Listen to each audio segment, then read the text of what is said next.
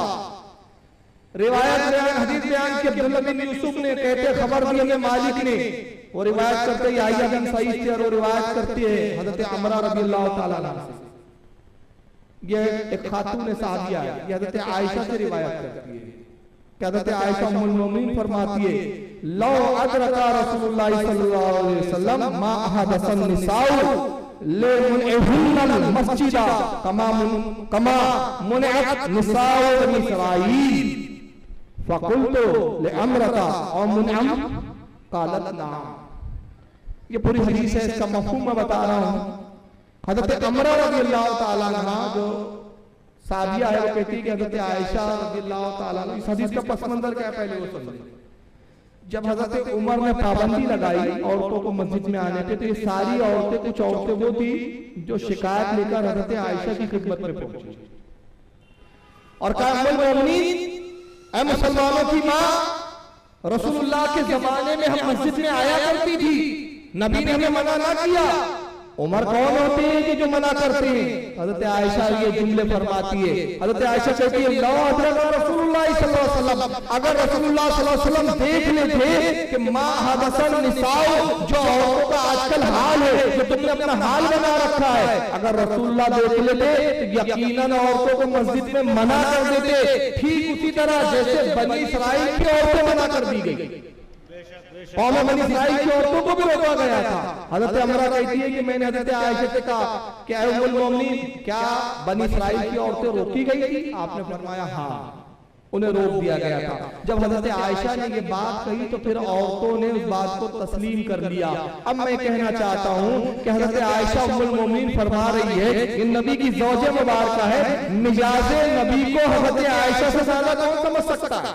बेशक बेशक वो कहती है कि अगर नबी होते और तुम्हारे इन हालात को देखते तो वो भी मना कर देते, इससे ज्यादा सख्ती करते।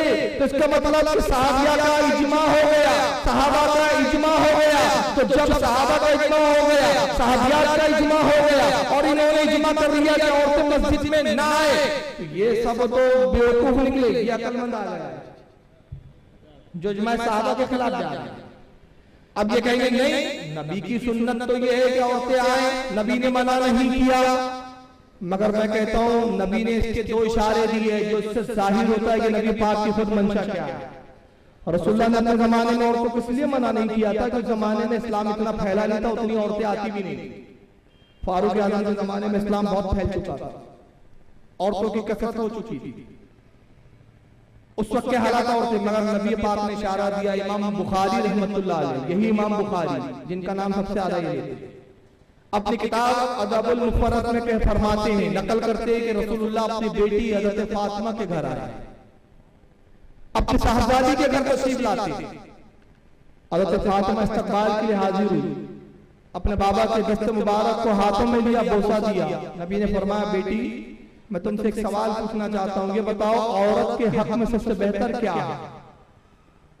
का बाबा जान, औरत के हक में सबसे बेहतर यह है कि अपने घर में ठहरी रहे। का और उससे ज्यादा बेहतर क्या है? का बाबा जान, नमाज भी अपने घर में पढ़े। का बेटी से और ज्यादा बेहतर क्या है? का नमाज अपने घर के सबसे अंदरूनी कमरे में पढ़े। का औरत के लिए और उससे भी कुछ बेहतर है? का बाबा जान, अगर उसके घर में तलघर हो, बेसमेंट हो, तो अपने बेसमेंट और तलघर में नमाज। नबी पाक ने अपनी शहजादी फातिमा की पेशानी को बोसा दिया, इरशाद फरमाया, फातिमा अल्लाह का शुक्र है कि अल्लाह ने मुझे तुझ जैसी बेटी अता की, तूने औरत की फितरत को पहचान लिया। बहुत खूब, बहुत खूब। नबी पाक ने इशारा किया कि औरत के लिए बेहतर क्या है? घर में ठहरी रहे। अब तमाम अहले हदीस को मैं चैलेंज कर रहा हूं, बड़े गौर से सुने। मेरे चैलेंजों से ये परेशान हो चुके हैं,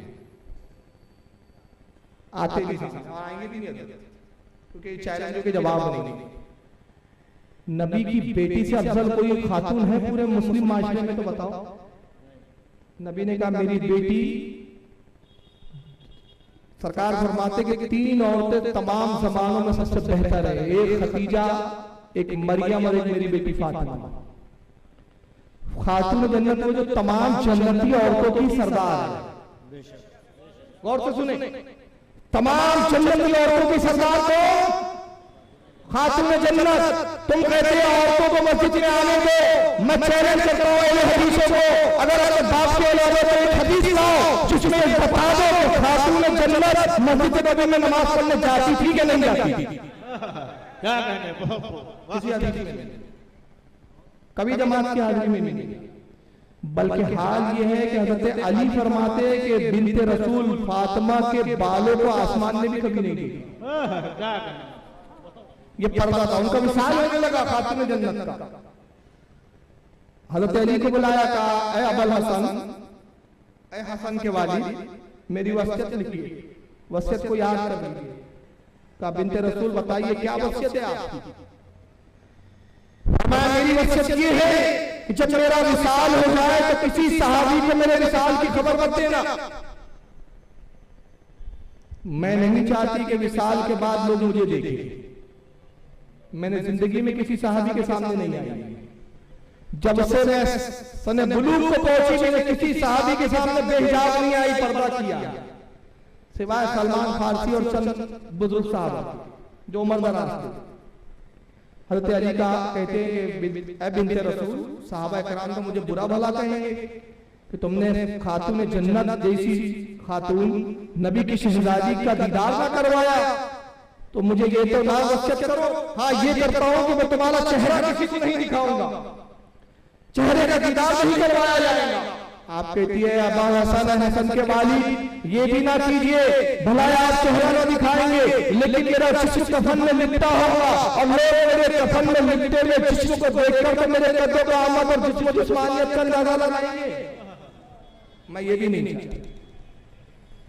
ये पर्दे थे उनके। क्या इनकी औरतें हजरत आयशा से ज्यादा अफजल है? क्या इनकी औरतें फातिमा तो ज़हरा खातून जन्नत से ज्यादा अफजल है? कसम खुदा की नहीं है, इसलिए तो मस्जिदों में आती है, इसीलिए आती है। और हमारे उलमा ने मना इसलिए किया। मैं तो कहता हूं अल्लाह रब्बुल इज्जत करोड़ों अरबों खरबों लामहदूद रहमतें और बरकतें नाजिल करे हजरत उमर रज़ियल्लाहु ताला अन्हु की कब्र मुबारक पर। आमीन। कि वो फैसला किया कि क़यामत तक की उम्मत की औरतों की बहुत सारे मखसूस और उनकी इज्जत और अज़मत का तहफ़्फ़ुज़ फराहम कर दिया हज़रत उमर ने। ऐसा तहफ़्फ़ुज़ क्या आप अंदाजा नहीं लगा सकते। आइए मैं दोस्त की मिसालें दे दूं कि अगर हज़रत उमर ने ना किया होता तो आज माशरे ने क्या करा दिया। घर से बेटी निकलती, जर्जिस की बेटी निकलती और जर्जिस की बेटी बोलती अब्बू मगरिब की नमाज पढ़ने जा रही हूं। जर्जिस साहब तो रोकते नहीं, क्योंकि नबी ने नहीं रोका। और फिर बॉयफ्रेंड को फोन करती, मगरिब में मिलना है हदीस वाली मस्जिद में, वहीं आ रही हो, अब्बा तो इमामत कर रहे होंगे, पिछवाड़ी में तुम मिल लेना। लफड़े कहां से होते? मस्जिदों में, फलानी मस्जिद में आना, वाली मस्जिद में आना। और यही नहीं, जर्जी साहब की बीवी आ रही है, अब सब देख रहे हैं भाई, आ रही है जर्जी साहब की बीवी, रोज आ रही है, 5 वक्त आ रही है, अचानक गायब हो गई, 3 दिन 10 4 दिन 5 दिन, अरे जर्जी साहब की बीवी नजर नहीं आ रही, अच्छा पीरियड से होगी, यही होगा ना, और क्या होगा?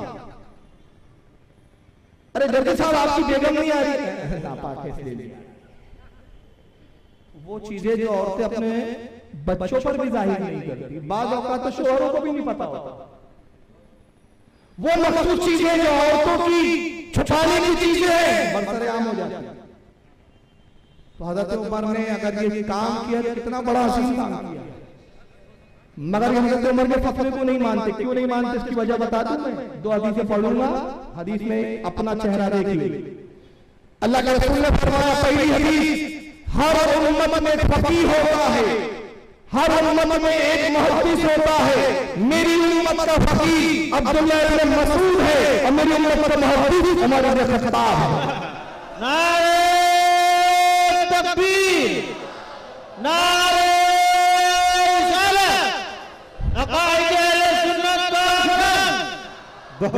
पहली हदीस सुन लिए, अब दूसरी हदीस, नबी पाक सहाबा के दरमियान मौजूद है, अचानक हजरत उमर हाजिर होते नबी की बारगाह में, नबी एक सिम देखते और मुस्कुरा देते।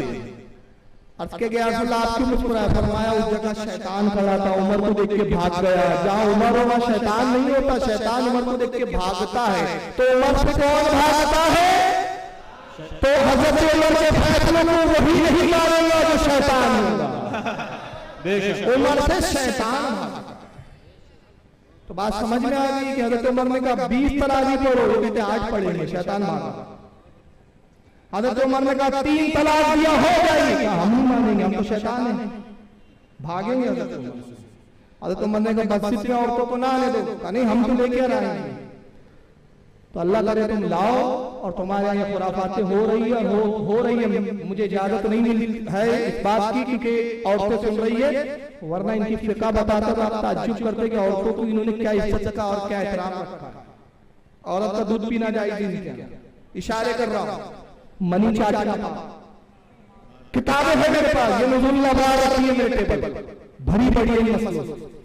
बल्कि ये पागल मुफ्ती अब्दुल्ला बिन बास का फतवा है मेरे पास, नेट पर भी मौजूद है, नुज़ूल अबरार में भी मसला लिखा हुआ, और इसके अलावा भी मकालात फतावे में अब्दुल्ला बिन बास इनका पागल मुफ्ती मर गया ना, अभी अंधा मुफ्ती था, सऊदी अरब का मुफ्ती आजम है।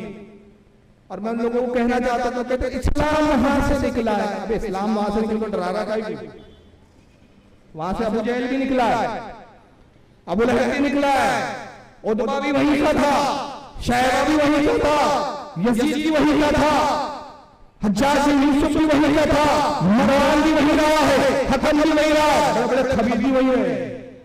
तो मैं कहता हूँ इस्लाम वहां से निकला, बोल रहा समझ नहीं रहा, इस्लाम निकला है, निकला है, अभी निकल गया तो वहां कहां है? बोल तो रहा है निकल गया, निकल के इधर आ गया, खुद बोल रहा है निकला है, वहां से निकला है, तो निकल गया ना, वहां नहीं ना, मस्जिद के पास। कहां है? एशिया में। किसके पास है? किसने लाया? रसूल गैबता है, जानते थे आने वाले दौर में नहुसत आने वाली है, का मोइनुद्दीन आ इस्लाम की अमानत ले जा। और जब वक्त आएगा, मिशकात की हदीस है कि जब वक्त आएगा ले आना, कब ले आना? मिशकात में किताबुल फितन की हदीस, अल्लाह के नबी ने इरशाद फरमाया, कुर्बे क़यामत मदीना और मक्का मुनाफिकीन का गढ़ बन जाए। ये सुन्नियों के लिए हदीस है। मदीना और मक्का क्या होंगे? मुनाफिकों के गढ़ बन जाएंगे। सरकार ने फरमाया अहले ईमान का वहां रहना तंग कर दिया जाए। आज तंग नहीं कर दिया गया हमें, आज हमें मिलाद नहीं करने दिया जाए, हम सलाम नहीं पढ़ सकते, हम अपने एतबार से इबादत और ताज़ीम नबी की वहां नहीं कर सकते। आज हमारे लिए तंग कर दी गई जमीन, ये नबी ने तो बता दिया है। मिशकात की किताबों से सुन के सरकार कहती है कि अहले ईमान को वहां रहना तंग हो जाएगा, मुनाफिकत का गढ़ हो जाएगा मक्का और मदीना। यहां तक के दज्जाल का खुरूज हो, दज्जाल आएगा मदीने में 3 ज़लज़ले आएंगे। जितने मुनाफिकीन मदीने से भागेंगे, कहेंगे मदीना खैर की जगह, मदीने में बेहतरी नहीं है, ज़लज़ले आ रहे हैं, यहाँ तो मरना है, मौत है, हलाकत है, भागो। ये मदीना छोड़कर भागेंगे। सरकार ने कहा मदीना मुनाफिकों को ऐसे निकाल देगा जैसे कोई उल्टी कर देता है, मदीना और फरमाया अहले ईमान इस तरह से बिखरे होंगे, उन्हें खबर मिलेगी कि मदीने में ज़लज़ले आ रहे हैं, तो मदीने की तरफ दौड़ेंगे, कहेंगे चलो मदीने, अगर मर गए तो जन्नत है। तो वो वक्त आना है, अभी रहो तुम, अभी उल्टी हुई और हम जाएंगे इंशाअल्लाह। हमें मालूम है, हमें हमारे नबी ने हमें क्या बता दिया। तुम मनाज़िर में इसलिए नहीं बैठे कि तुम्हें मालूम है तुम्हारे पास कोई हदीस नहीं, तुमने नाम इसलिए अपना अहले बैत रख दिया। चोर अपने आप का नाम क्या रखता, चोर नहीं रखता। कोई चोर बोलता था चोर, तो कहता मैं तो सबसे ज्यादा इज्जतदार हूं, पुलिस वाला डंडा मारता नहीं था, मैंने चोरी नहीं की साहब, बोलता है कि मैंने नहीं साहब, मैं तो शरीफ आदमी हूं। चोर का जुमला क्या होता है, पुलिस मारती है तो चोरी नहीं, तो नहीं साहब मैं शरीफ आदमी, मैं शरीफ आदमी हूं, होता चोर है तो ये चोर हमें नहीं, हमें नहीं। तो नाम का टाइटल लगा रखा है। तो बहरहाल बात ये चल रही थी कि औरतों की हाजिरी मस्जिद में मनाए, लेकिन क्या जायज है? आइए आप ताज्जुब करेंगे, सिर्फ औरतें ही मस्जिद में ना आए, बल्कि इनके मुफ्तियों ने तो यहाँ तक इजाजत दी सिर्फ मर्दों से इनको नफरत है, मोहब्बत औरतों से है। और दूसरी किस कौम से मोहब्बत है उसके लिए मैं फतवा दिखा देता हूँ, इनके बहुत बड़े अल्लामा फतावे हदीस। इस किताब में लिखने वाले शेखुल कुल फिल कुल, यानी शेखों को कुल के कुल है। हज़रत अल्लामा अबुल बरकात अहमद गुजरावाला पाकिस्तान, अहले हदीस के बहुत बड़े शख्स है ये। सफा 37 पर उनसे एक सवाल किया गया फतावे बरकातिया में। आइए फतावे बरकातिया के सफा 37 फिर से देखें एक बार। सफा 37 सवाल, क्या मुखन्नस ब्रैकेट में खुसरा, मुखन्नस खुसरा किसको बोलते मालूम आपको? हिजड़े।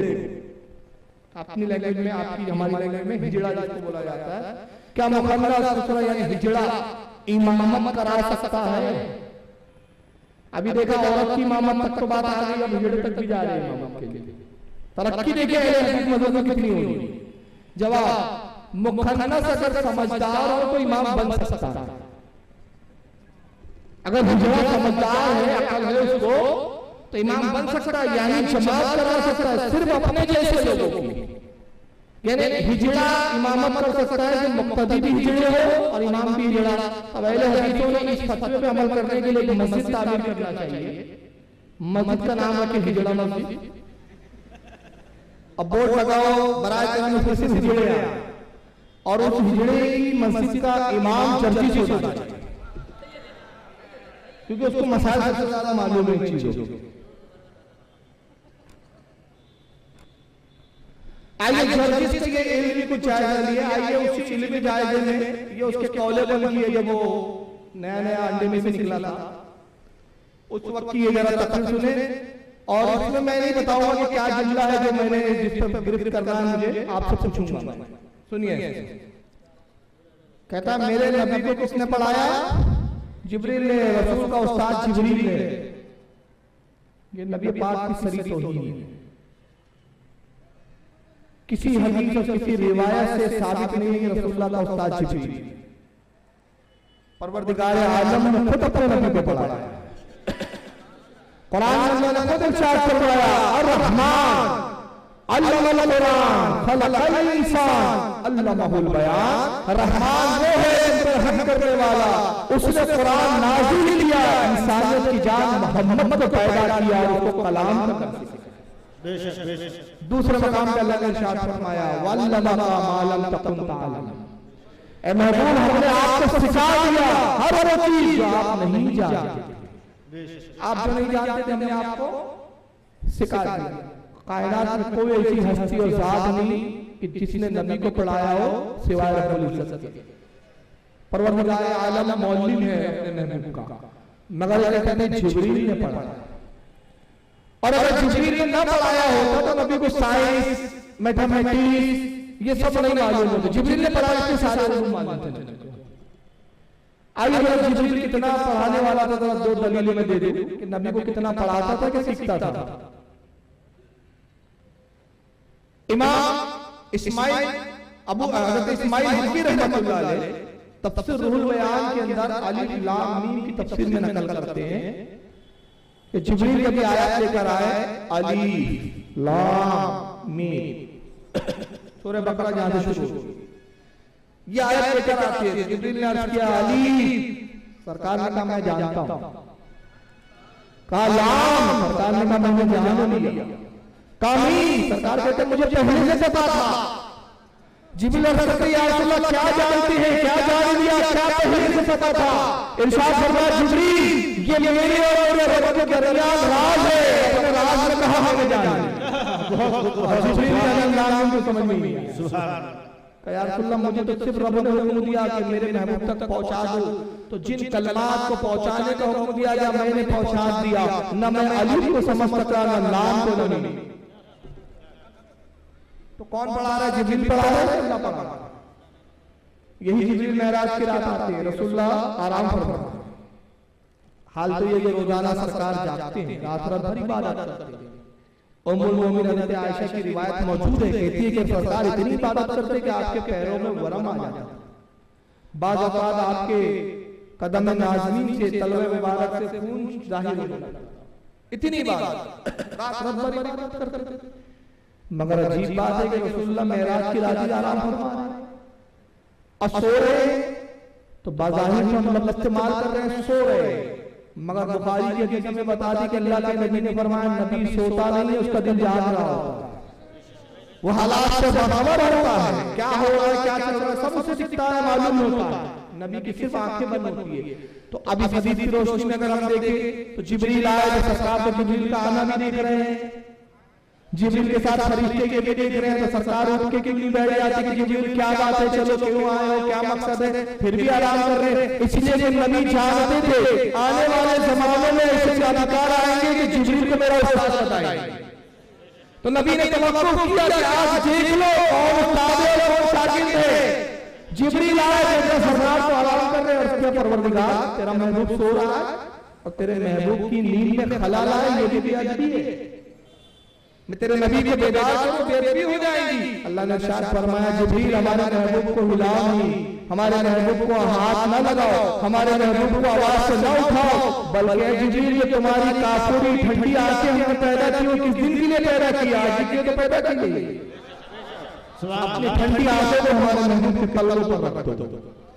जिब्रील ने तलवे रसूल पर आंखों को रखा, उसकी ठंडक सरकार ने महसूस की, अपने चश्मे मुबारक को खोला। इरशाद फरमाया जिब्रील क्या बात है? अर्ज़ किया या रसूल अल्लाह, अल्लाह ने मेराज के लिए बुलाया है। जिब्रील ने अपनी आंखें रखी तो जिब्रील का सर रहा था नबी के तलवों में, और नबी बता रहे थे ऐ आने वाले बरकत हबीब को देख लो, जो जिब्रील के मेरा उस्ताद बताएंगे, देख लो जहां से जिब्रील की इत्तिबा खत्म होगी वहां से मेरी इत्तिबा होगी। नारे तकबीर, नारे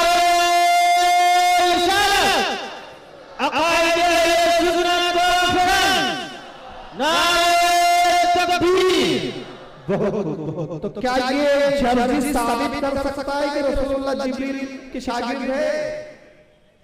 और अगर ये साबित करने के लिए लाए मैं कहूंगा फिर कुरान की आयत का तेरे पास क्या जवाब है? वअल्लमा का मा लम तकुन तअलम, महबूब हमने सिखाया आपको जो आप नहीं जानते।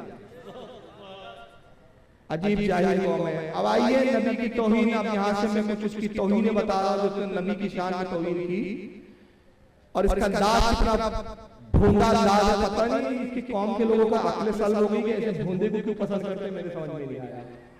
आइए सुनिए इसको चाहत पे के जुमले पे तफसील। हम अदब रसूलुल्लाह के लिए कहते हैं सरकार विशाल फरमा गए, पर्दा कर गए, ये अदब के जुमले इसको अच्छे नहीं लगते। कहते हैं पर्दा कर गए बोल दो, या विशाल फरमा गए बोल दो, या निगाहों से उजड़ है बोल दो, लेकिन हकीकत है कि रसूलुल्लाह मर गए, मौजूद नहीं, जिंदा नहीं।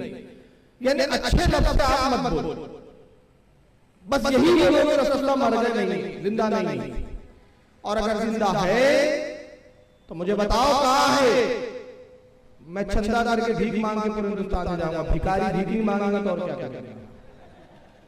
मैं कहता हूँ तुम जैसे भिखारी को तुम पूरी दुनिया में भीख भी मांगे तो नबी नहीं मिलते। नबी उन्हीं को मिलते हैं जो नबी के आशिक होते हैं। समझ रहे हैं? नबी किसको मिलते हैं? और नबी की मौजूदगी को वही महसूस करते हैं जो नबी से मोहब्बत करते हैं। हमारे सुन्नी शायर ने बड़ा शेर बड़ा प्यारा था, इश्क में डूब के कहा कि मैंने माना जन्नत के तुझ में हुरो कसूर रहते। मैंने माना जन्नत तुझ में हुरो कसूर रहते हैं, आ मेरे दिल का तवाफ कर इसमें हुजूर रहते हैं। नारे तकबीर, नारे ये आशिकों को दिखते हैं। इसलिए मुफ्ती आज़म हिंद जैसे आशिक ने कहा था कि सरकार के जलवों से रोशन है दिले नूरी, ताहश्र रहे रोशन नूरी का ये काशा। बहुत खूब, बहुत खूब। ये तो जैसे गवार और जाहिल बदबख्ती लोग थोड़ी ना भी दिखते हैं, उसके लिए ईमान की आंखें चाहिए। मगर कहता मैं जाऊंगा। अच्छा, इससे मैं इसके जहालाना अंदाज में जवाब पूछता हूँ, अल्लाह जिंदा है या नहीं? कुरान में अल्लाह को कहता है हय्यू हूं मैं और कय्यूम हूं, मैं हमेशा से जिंदा हूं और हमेशा रहूंगा। अल्लाह जिंदा है? कहां है? दिखता नहीं, बताता है मिला। फरिश्ते हैं? फरिश्ते जिंदा है? दिखते हैं? जर्जिस के कंधे पकड़ के लाओ, करामा कातिब भी नहीं दिख रहे, बोला तेरे कंधे। मगर अकीदा अब कहते कुछ भी कहो तुम, चाहे पर्दा करके बोलो या विशाल फरमा के बोलो, अदब से मत बोलो, लेकिन तुम ये साबित नहीं कर सकते कि नबी जिंदा मर गए। यानी हकीकत ये है कहने का उसका मतलब कि मर गए ही बोलो, आप अदब में मत बोलो। तो मैं कहता हूँ ठीक है, तेरी लबो लहजे में मैं जवाब दे रहा हूँ। कुरान ने इंसान को कहा इंसान एक गंदा लुत्फा है। क्या कहा? अब तुम इंसान बोलो, मनुष्य बोलो, हुमैन बोलो, बहुत अच्छा आदमी बोलो, शख्स बोलो, हजरत बोलो, मौलाना बोलो, कुरान के मुताबिक गंदा रुतबा है। हकीकत तो गंदा रुतबा होना है। अब जर्जी जब अपने जलसों में स्टेज पे आए तो अहले हदीस हज़रात ने ऐलान करना चाहिए गंदा रुतबा तशरीफ ला रहा है। अभी गंदे रुतबे की तकरीर होगी और कोई बोले गंदा रुतबा, इंसान बोलो, मौलाना बोलो, है तो हकीकत ये है कि वो गंदा रुतबा ही है। अदब से मत बोलो। और फिर जर्जी अपने बाप को बाप नहीं बोलता हूँ, कहूंगा अरे वो शख्स जो मेरी माँ के साथ सोता है। हकीकत तो यही है ना। या फिर जर्जी यूं पुकार मुखातिब को कहूंगा है मेरी माँ के कसम। कोई कहेगा बे क्या मतलब है? कहेगा बाप बोलो, फादर बोलो, डैडी बोलो, डैड बोलो, कुछ भी बोलो, है तो ये मेरी माँ का कसम ही है। कसम आज पहले लगा, बेटा बाद में मैं पैदा हुआ, बाप तो बाद में बना, पहले तो कसम था मेरी माँ का। अब आप बताइए अदब की लबो लहजा है? ये लबो लहजा बेअदबी का इन्हीं को मुबारक। हम तो अदब वाली जमात है। हमारे इमाम ने हमें अदब सिखाया है, तो कहा कि नबी वादे इलाही के तहत मिसाल फरमाए।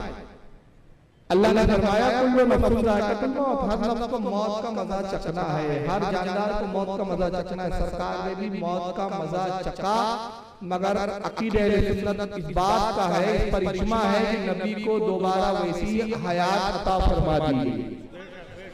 एक आम के लिए वादा इलाही के तहत आप पे मौत का असर जाहिर हुआ, मौत आई और आप पे दोबारा वैसी हयात जिस्म के साथ, जिस्मानियत के साथ आप मौजूद और हयात। अभी मैं हदीस सुनाऊंगा। अब मैं बताता हूं देखिए अदब होता क्या है, जो गैर मुकल्लिद और वहाबी देवबंदियों को छूकर भी नहीं गुजरा। अदब ये होता है कि मेरा एक दोस्त है जो मेरा बेतकल्लुफ है, वो मेरे घर आता है तो मैं अपने दोस्त से बेतकल्लुफ में मैं कहता हूं अरे आप बैठ जा। क्या कहता हूं अपने दोस्त को? आजा बैठ जा। दोस्त से कहता हूं, मेरे दोस्त से कोई ज्यादा इज्जतदार मुझसे बड़ा आता है, कोई शख्स उम्र में मुझसे बड़ा है, तो मैं कहता हूं अरे आओ बैठो। फिर कोई आलिम साहब आ जाते तो मैं कहता हूं अरे आइए बैठिए। और अगर कोई मुफ्ती साहब आ जाए, हजरत सैयद साहब तशरीफ लाए, तो मैं कहूंगा हुजूर आइए तशरीफ रखिए। बात एक ही थी, मगर शख्सियतें बदली तो जुमले बदल गए। तब तक कहा गया कि जैसी शख्सियत को हमने कहा वैसे लफ्जों का इस्तेमाल किया। और अगर बिलफर्ज मैं मिसाल दे रहा हूं, माअल्लाह अगर सैयद साहब तशरीफ ला मैं कहूं ए सैयद साहब आप बैठ, तो हर शख्स बोलेगा बदतमीज आदमी, इंतहाई गिरा हुआ आदमी, कुछ तमीज ही नहीं कि कैसी बात की जाती है। मैं तो कहूंगा भाई बैठ जाओ, बोलो तशरीफ रखो, बोलो बात तो एक ही है। कहेंगे भाई बात एक है, मगर शख्सियतों को देखकर जुमले इस्तेमाल किए जाते हैं। अगर आम आदमी का इंतकाल होता है तो कहते मर गया, इंतकाल हो गया, मगर नबी के लिए जब इंतकाल की बात होती तो कहते सरकार पर्दा फरमा गए, विशाल फरमा गए, मगर ये जाहिर अदब नहीं मिला। और नतीजा क्या हुआ कि नबी को मुर्दा साबित करने के लिए एड़ी चोटी का जोर लगा रहे हैं ये लोग, क्योंकि इनके अकीदे मुर्दे हैं। क्योंकि आला ने बता दिया हमें तू जिंदा है वल्लाह, तू जिंदा है वल्लाह, मेरे चश्मे आलम पे छुप जाने वाले। अब नतीजा ये है कि जाहिल नबी को मुर्दा साबित करने के लिए एड़ी चोटी का जोर लगा रहे हैं। हाल ये है कि उन नबियों को भी मुर्दा कह दिया जिनकी जिंदगी की बात कुरान में आई है। आइए कौन से नबी की बात हो रही है जरा खुद ही सुने और जरा देखें आप कितनी दानिश से पकड़ते हैं जुमला। ईसा पैदा हुए फौत हुए, इसको ख्वाब में दिखा। कुरान तो कहता है ईसा आसमान में उठा लिए, मगर नबियों को मुर्दा बताने का हैजा फैला हुआ है इनकी जमात में। तो नतीजा क्या हुआ, आदम आए गए, मूसा आए गए, ईसा पैदा हुए फौत हुए। अभी बीवी मैंने कुछ जगह दिखाई तो अहले हदीस गैर मुकल्लिद ने जवाब क्या लाया, सबसे बड़े कौड़ी का जवाब आते, पट्टे जवाब वो लाते जहां की गुंजाइश होती है। जहां नहीं होती वहां ऐसे चुप्पी साथ के बैठ जाते, पता चलता है कि सब नामर्दों की जमात हो गई है। अब जवाब क्या लाया, कब वो जबान से निकल गया सबका पहले से। मैंने कहा हम तस्लीम करते हैं कि भाई वो बोलना कुछ और चाह रहे थे, जबान से निकल गया, मान लिया। मगर अल्लाह रब्बुल इज्जत का ये तुम पर लानत है शायद, और अल्लाह ने तुमको मलून बना दिया है कि तुम्हें तौबा की तौफीक ही नहीं मिलती। अरे अगर शफ़क़े लिसान से ज़बान से जुमले निकल भी गए थे तो तौबा क्यों किया बता? आज तक तौसीफ रहमान ने से तौबा की। और कुरान कहता है ईसा जिंदा है, हमने आसमान पर उनको बुलंद कर दिया, आसमान में उठा लिया।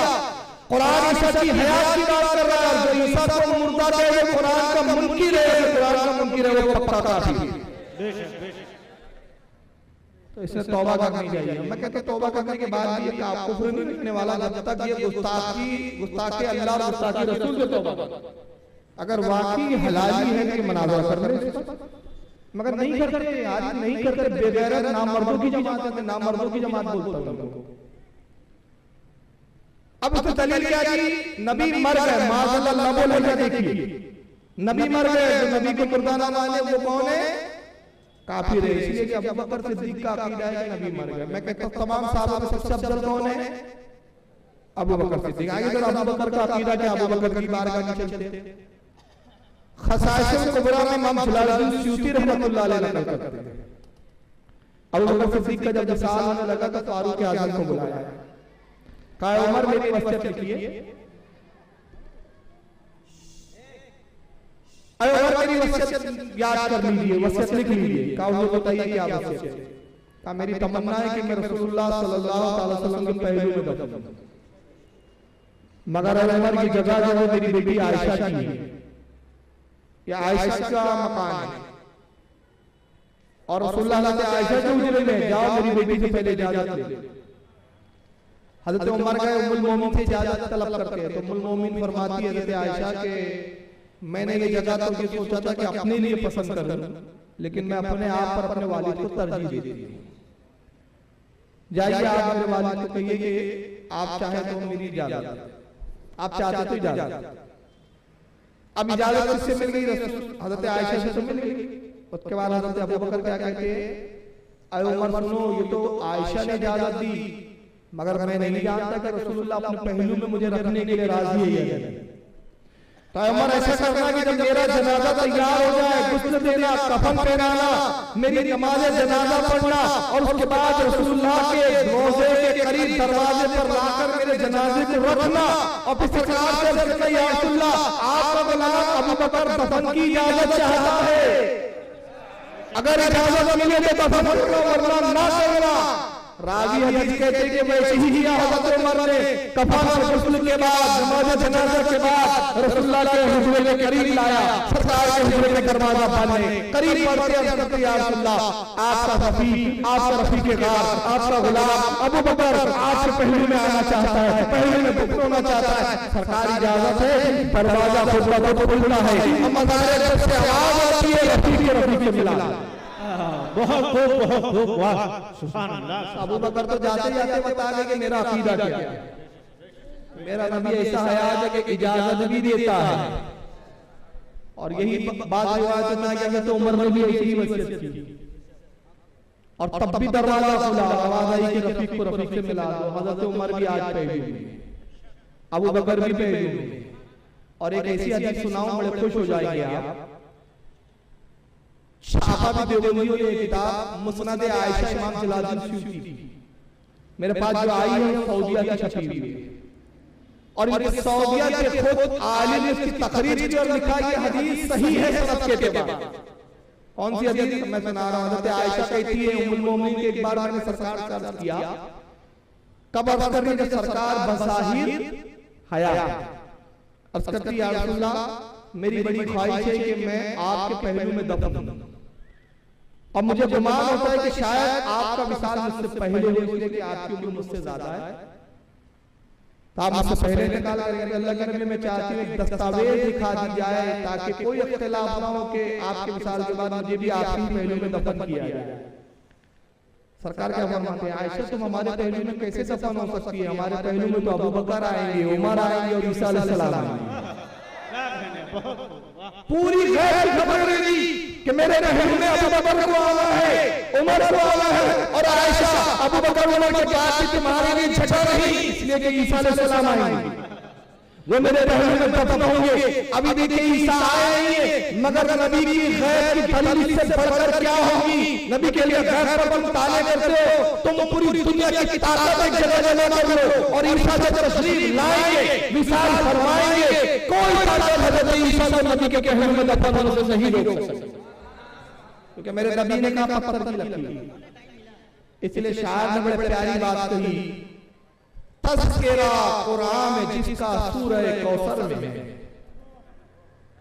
तज़किरा कुरान में जिसका सूरह कौसर में है, नूर उसका चार तू अल्लाह बहर बर में है, आज भी है गुंबद खतरा में अबू बकर उमर मुस्तफा के घर की दौलत मुस्तफा के घर में। नारे तकबीर, नारे